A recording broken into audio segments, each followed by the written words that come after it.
duulaanka Israa'iil iyo difaaca Iiraan waa filim ku saabsan dagaalka ka qarxi doona gobolka Bariga Dhexe. Filimkan oo xambaarsan baaritaano iyo xog waraysiyo ay bixiyeen khubaro caalami ah iyo xarumo daraasadeeya arrimaha dagaalada istiraatiijiga.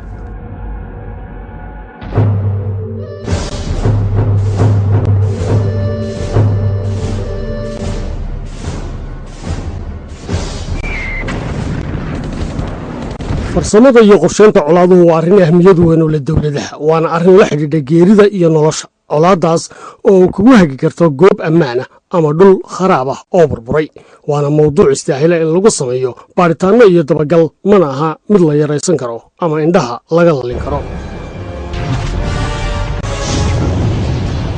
in aad 100 jeer ku guulaysato 100 dagaal oo aad gashay ma aha masalo iman karta, laakiin inaad 100 jeer cadowga khiyaamayso waa arrin suuragal ah.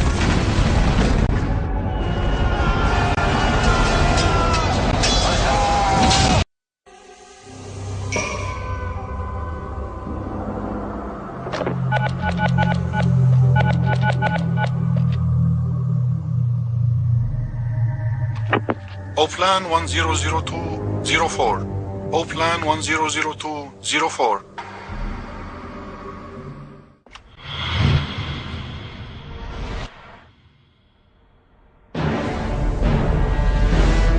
marka ay buuxsanto saacadda 24 saacadood waxaa bilaabanaya fulinta khidadii dagaal ee lagu weerari lahaa jamhuuriyadda Iiraan. ugu yaraan 90 diyaaradood oo kuwa dagaalka istiraatiijiga ah oo ay leeyihiin ciidamada Israa'iil iyo Mareykanku ayaa weeraro la beegsan doona 11 xarumood oo ah saldhigyada quwadda nukliyeerka ee dalkaas.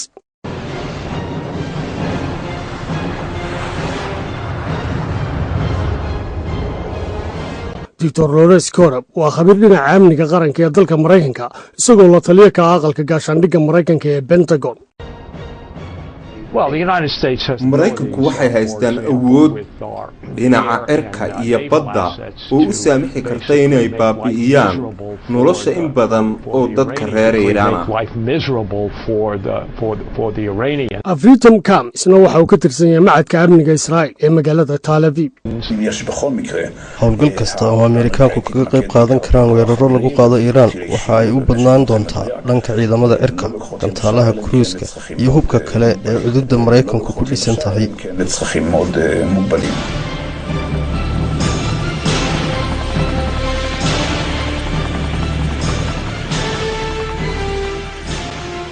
ugu yaraan 3 saldhig oo hogaaminaya oo ku kala yaala dalka Mareykanka, qaaradda Yurub iyo gudaha Israa'iil ayaa laga hagi doonaa howlgalka lagu weerari karo jamhuuriyadda Iiraan, iyadoo ay si wada jir uga qayb qaadan karaan hoggaanka sare ee colaadaha istiraatiijiga ee dalka Mareykanka ee loo yaqaano STRACOM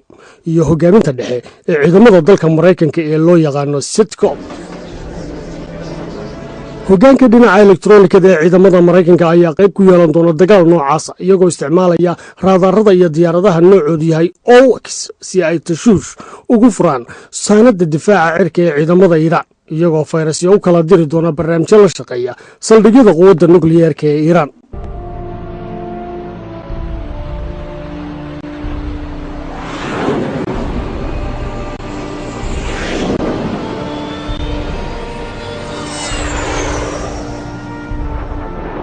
weerarka duqeynta ee diyaaradaha Mareykanku qaadi karaan waxaa loo fulinayaa 2 marxaladood, iyadoo la isku darayo raxan ka mid ah diyaaradaha dagaalka ee F-15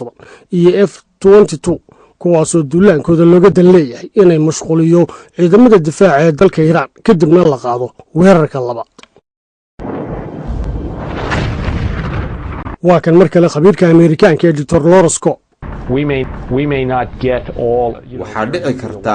in aanan wada gaadhi karin xarumaha nukliyeerka ee Iiraan,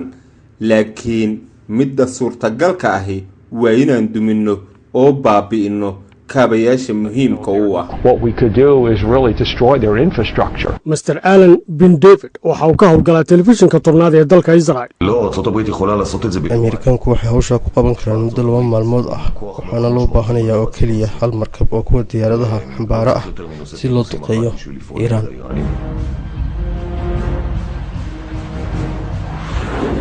raxanta labaad ee diyaaradaha ee duulaanka labaad qaadaya waxay isugu jiraan diyaaradaha dagaalka oo casri ah iyo diyaaradaha waaweyn ee xambaara gantaalaha riddada fog kuwaasoo bartilmaameedsanaya xarumaha quwadda nukliyeerka iyo saldhigyada istaraatiijiga ee ciidamada iiraan diyaaradahaasi oo ku qalabaysan gantaalaha kala jeexa ee dalooliya dhufaysayna ama loo kala leeyahay sidan soo socota raxan ka mida diyaaradaha F-15 iyo F-16 waxay ka duuli doonaan saldhigyo ku yaala dalka Israa'iil iyo markab kuwa diyaaradaha xambaara ah oo ku sugan biyaha badda khaliijka waxaana ay tigsan doonaan hadafkooda oo ah inay duqeeyaan xarumaha kale ah saldhigga quwadda nukliyeerka ee Buna ee dalka Iiraan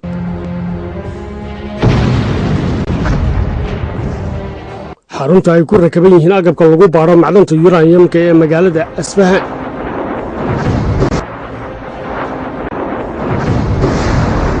xarunta quwadda atomikada ee Bushawar iyagoo adeegsanaya gantaalaha noocoodu yahay MBR 500 gantaalka MBR waxaa lagu sameeyey gudaha dalka Israa'iil culayskiisu waa 250 kilo waxaana uu awood u leeyahay inuu ilaa 1 mitir ilaa 6 mitir hoos u galo qaybaha ay ka kooban tahay sabadda lagu saameeyo sibirku waxaana shucaaciisu gaaraya ilaa 100 mitir iyadoo laga soo ridi karo diyaaradaha dagaalka ee F-15 iyo F-16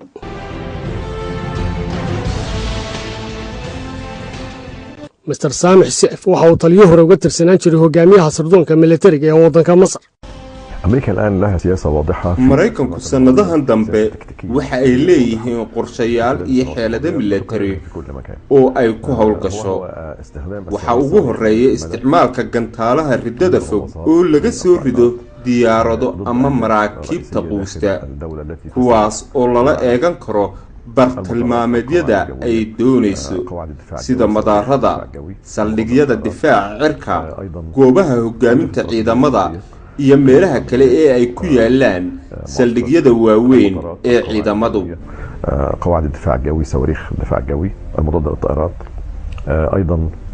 أهداف استراتيجية الأرضية قيادة عمليات معسكرات كبيرة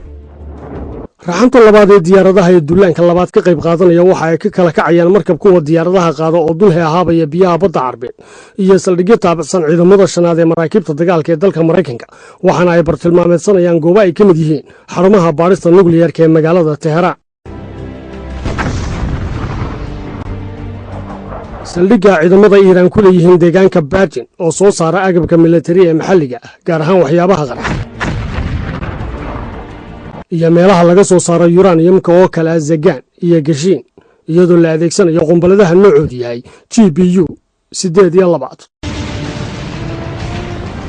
gantaalka GBU 8 oo Mareykanku farsameeyaan waxa uu awood u leeyahay inuu ilaa 6 mitir hoos u galo sabadda sibirka ka samaysan halka sidoo kalena uu ilaa 30 mitir hoos u gali karo dhulka bacaadka waxaana laga soo ridaa diyaaradaha dagaalka ee F-35 diyaaradaha F-35 oo ah diyaaradda ay Mareykanku leeyihiin waxay qaabilsan tahay shaqooyin kala duwan iyadoo uu ku rakiban yahay raadaar casri ah oo ay ku ogaanayso isbeddelka hawada agabka dagaalka elektaroonikada qalabka sawirka ka qaadi kara aagga ay ka duulayso waxaana diyaaradani qaadi kartaa xamuul gaaraya 7,000 oo kilogaram iyadoo ay ka qayb qaadan karta howlgalka masaafo u jirta ilaa 1,100 kilomitir sifaha uu yeelan karo weerar noocana waxaa mar kale inooga faalloonaya Mr. Avrin Kam oo ka tirsan macadka amniga guud ee magaalada Taalabiib haddii ay dhacdo in Ameerikaanku weeraraan Iiraan howlgalkaasi waxa uu noqon karaa mid kooban ugu horreyna waxa ay beegsan karaan xarumaha nukliyeerka waxaana suuragal ah inay soo raacaan meelo yaryar oo ku taxalluqa quwadda atomikada ah Mr. Elias Hanna isna waa khabiir dhinaca istiraatiijiga oo howlgab ka noqday ciidamada dalka Lubnaan إحدى الأهداف الأساسية hadafka ka dambeeya quwadda nukliyeerka ee la weerari karaa waxa ay noqon kartaa quwadda gantaalaha ee ciidanka Iiraan si looga hortago inay isticmaalaan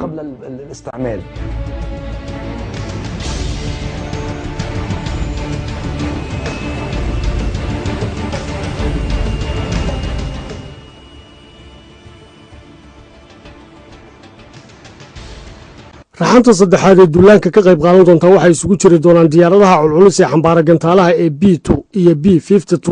kuwaasoo ka kici doona saldhigga Van Braak ee ku yaala saldanadda Cumaan iyo saldhigga Diego Garcia oo ka dhisan bartamaha badweynta Hindiya waxaana loo xilsaaray inay duqeeyaan meelaha ay ka mid yihiin warshadda soo saarta biyaha culus ee magaalada Arak.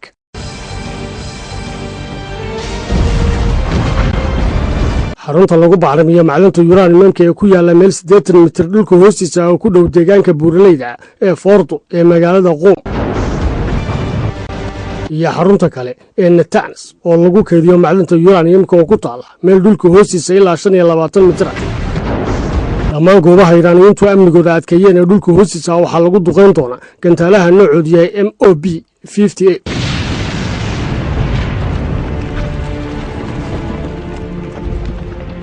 GBU-85 waa qumbullada ay sameeyeen Maraykanku oo culayskeedu gaaraya 13,000 oo kilogaram waxaana lagu hagaay qalabka GPS-ka waxay dhulka hoos u jeexi kartaa qiyaastii 60 mitir waxaana gantaalkaasi xambaara oo laga soo ridaa diyaaradaha noocoodu yahay B2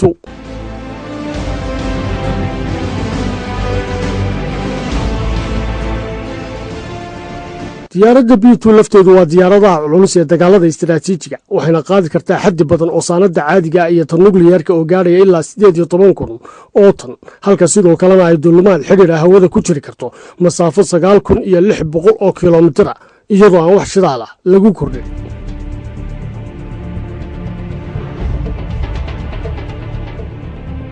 General Muhsin Ravai waxa uu taliye ka ahaan jiray ciidanka ilaalada kacaanka ee dalka Iiraan از این امکانات ما اطلاع داریم تو جنگ با عراق به طور محدودی آمریکایی‌ها استفاده کردن در جنوب ناصریه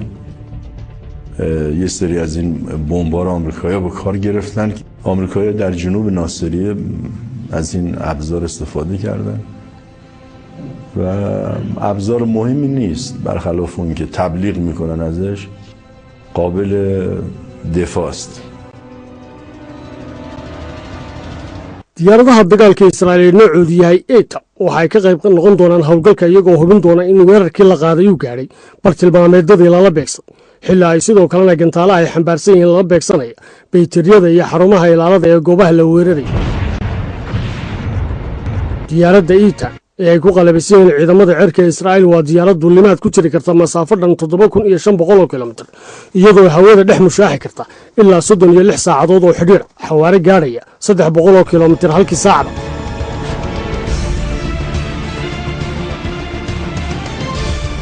cutubyo ka tirsan ciidamada gaarka ee Israa'iil ayaa ka shaqayn doona wararka dhinaca sirdoonka isla markaana ururin doona xogaha ku saabsan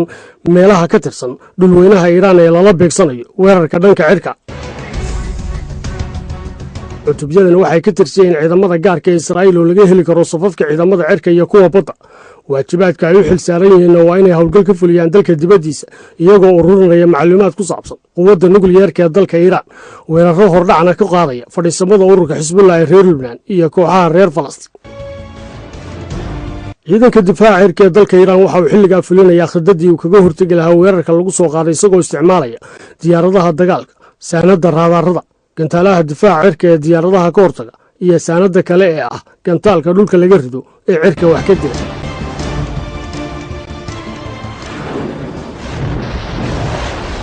ciidamada difaaca cirka ee dalka Iiraan waxay isticmaalayaan awoodda saanada hubka kala duwan ee xoogga difaaca cirka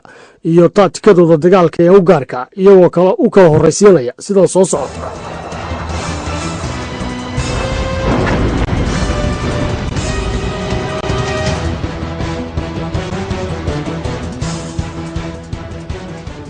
diyaaradaha dagaalka ee ciidamada Iiraan ee noocoodu yahay F4 iyo F5 iyo MiG-26 iyo waliba diyaaradaha loogu magac daray Saaciqa oo gudaha Iiraan lagu farsameeyay waxay si fool uga hortagayaan diyaaradaha weerarka ah iyagoo dagaal kula galaya hawada sare diyaaradda Saaciqa ee Iiraan farsamaysay waa diyaarad la aaminsan yahay inay ka horumarsan tahay diyaaradaha F5 ee Maraykanku leeyihiin iyadoo duulimaad xidhiidh ku jiri karta masaafo 3,000 oo kilomitir awood u leh inay ka qayb qaadato hawlgallada maalinimo iyo kuwa habeenimadiiba waxa quwadda difaaca cirka ee Iiraan leedahay ka hadlay khabiirka dhinaca militariga ee reer Israel Mr. Avram Kam oo la taliye ka ah macadka daraasaadka ciidamada ee magaalada Tel Aviv לאיראן יש מערכות הגנה אווירית שקנתה את רובן ככולם אני חושב מרוסיה בשני 20 השנים. waa jirtaa in Iiraan ay haysato awood dhinaca difaaca cirka ah kaas oo ay badankiisa ka soo iibsatay dalka Ruushka muddadii 20 sano ee u dambeysay. sidabayse iiraaniyiintu u arkaan quwaddooda dhanka difaaca cirka waa kan mar kale jenaraal muxsen rafaa'i taliyihii hore ciidanka ilaalada kacaanka ee dalkaasi iiraan.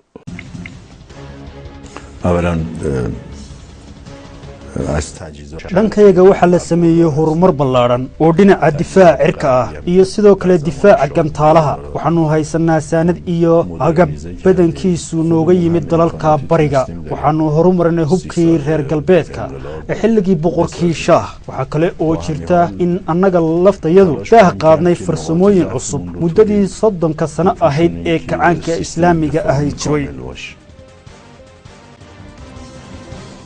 ciidamada difaaca cirka iiraan waxa ay ku hawlgeli doonaan saanada digniinta degdega iyo agabka dagaalka elektaroonikada ah si ay tashwiish iyo marin habaaban ugu furan diyaaradaha iyo gantaalaha weerarka ku soo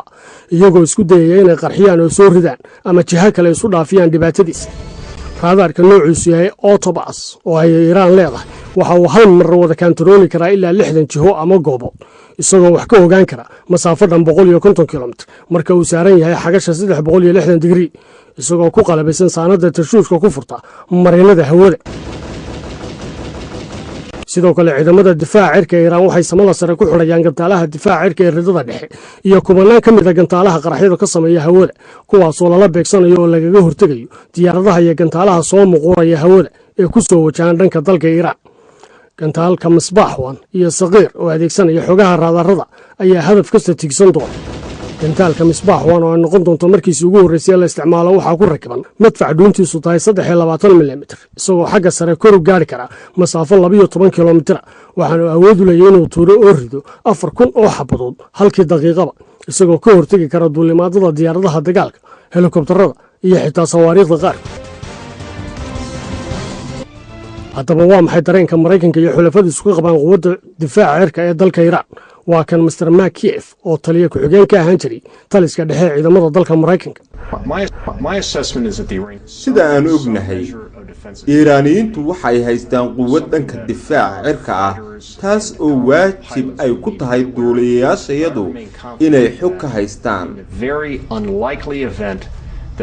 laakiin waxaan ku kalsoonahay haddii ay timaado in weerar cirka ah lagaga hortago Iiraan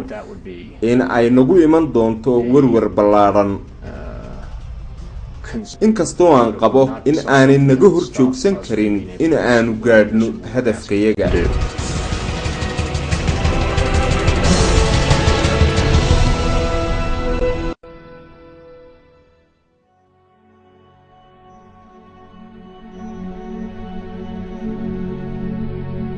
batalyanka afraad ee ciidamada difaaca cirka ee dalka Iiraan ayaa ka qayb qaadan doona howlgalka soconaya iyagoo adeegsanaya gantaaladooda difaaca ee dhulka laga rido cirkana wax ka dila iyagoo beegsanaya dhammaan weerarada soo socda ee duulaya hawada hoose ta dhexe iyo samada saraba xilli diyaaradaha F-16 ee duulimaadada hoose ku duulaya lagaga hortagi doono gantaalaha kala ah kuwa garabka laga tuuray ee Misaaq 2 gantaalka baytariyada ka dulbooda ee Door M1 iyo gantaalka casriga ah ee Shibaab Saaqib.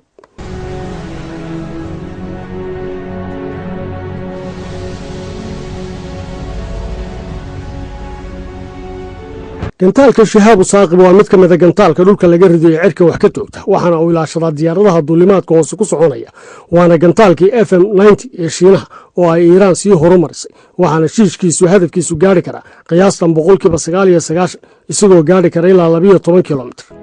Mr. Michel Isendazan waxa uu ka tirsan yahay macadka daraasaadka ciidamada iyo amniga ee magaalada Washington. Because of our stealth capabilities, it's possible that they would be able to penetrate and focus exclusively on the target without having to take down the air defenses. So it's an open question whether they would actually engage in a full air defense suppression campaign as a preparatory step to hitting other military targets. duulimaadada masaafada dhexe ee diyaaradaha weerarka qaadaya waxaa u diyaarsan qayb kale oo ciidamada difaaca cirka ee Iiraan kuwaasoo ku qalabaysan saanada ay ka mid tahay aaladda difaaca S-75 gantaalaha salabja ee guuxooda ka dheereeya iyo saanada kale ee Mirsaad oo qayb kale duwan. saanada Mirsaad waa mid ka mid ah gantaalada ridada dhexe ee dhanka difaaca cirka waxaana uu qaabilsan yahay inuu baabi'iyo oo soo daadiyo diyaaradaha iyo gantaalaha ka tirsan jiilka afraad ee qalabka ciidamada isagoo xambaarsan gantaalaha Shahiin oo ku shaqaynaya baaruudda dhigaha fudud una diyaarsan inuu bacsado oo dabagalo hadafka uu tiigsanayo masaafo aan ka yareen 150 kilomitir waa kan mar kale Elias Xana oo ah janan ka howlgabay ciidamada dalka Lubnaan khabiirna ku ah arrimaha istiraatiijiyadda ضرب المفاعل النووي فقط أو المشروع النووي فقط نج assessment duqayn lagu sameeyo xarumaha nukliyeerka ee Iiraan waxa khasab ah in ay ka horeyso weerar hordhac ah oo lala beegsan karo xarumaha xidhiidhka la leh quwadda nukliyeerka المرحلي أو من المكان الذي ضرب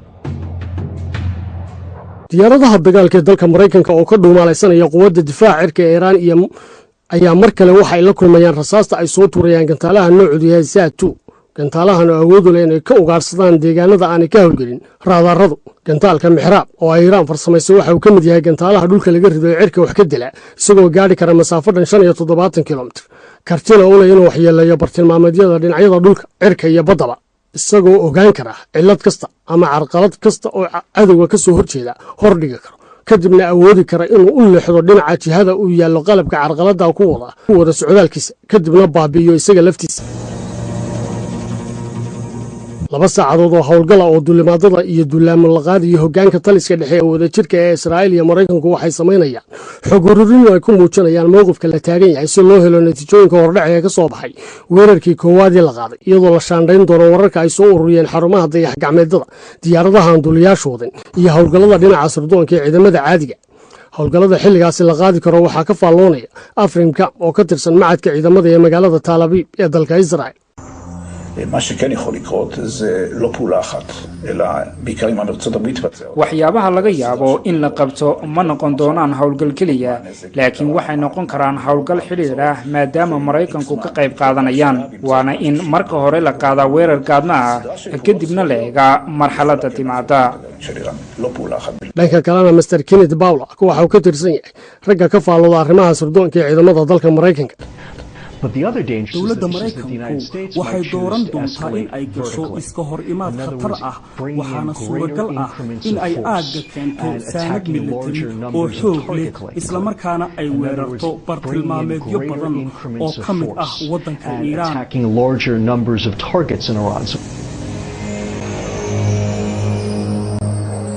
Washington waxay go'aaminaysaa in duulaan labaad la qaado iyadoo la diyaariyay 50 ka mid ah diyaaradaha dagaalka iyo kuwa xambaaray gantaalaha kuwaas oo si degdeg ah u dhaqaaqaya si ay u qaadaan difcaddii labaad ee weerarka ay la bartilmaameedsan doonaan xarumaha muhiimka ee dalka Iiraan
weerarka labaad nooca uu yahay waxa inoo faahfaahinaya Mr. Kenneth Blatt oo ka faalloon jiray arrimaha hay'adaha sirdoonka ee dalka Mareykanka haddii Iiraaniyiintu ka xidhaan khad difaac oo dherer ah agagaarka xarumahooda nukliyeerka waxaa suuragal ah in Mareykanku ay u jeestaan bartilmaameedyo kale sida xarumaha kacaanka Islaamiga ah iyo bartilmaameedyo dhinacyada saldhigyada badda iyo cirka farsamada noocaas ahina waa mid howlgal kooban oo Mareykanku qaadaan u bedeli karta dagaal ballaaran oo gobolka wada gaari kara dhankiisana Mas'uud al-Jazaa'iri waxa uu kaaliyo u yahay taliyaha hoggaanka ciidanka ee Jamhuuriyadda Iiraan دهها تکنیک و تاکتیک رو ما مورد waxaanu hore tijaabooyin xidhiidh ah ugu samaynay taatiko kala duwan iyo farsamooyin kala nooc ah oona lagu soo weerari karo waxaanu samaynay dhoolotusyo toos ah iyo kuwo qarsoodi ah oo ku saabsan takhasuska ciidamada iyo dagaalada casriga ah waxa shaki ahna nagagama jiro in ay taatikadeedu guul ku dambaynayso آزمایش قرار دادیم آزمایش‌های بسیار موفقی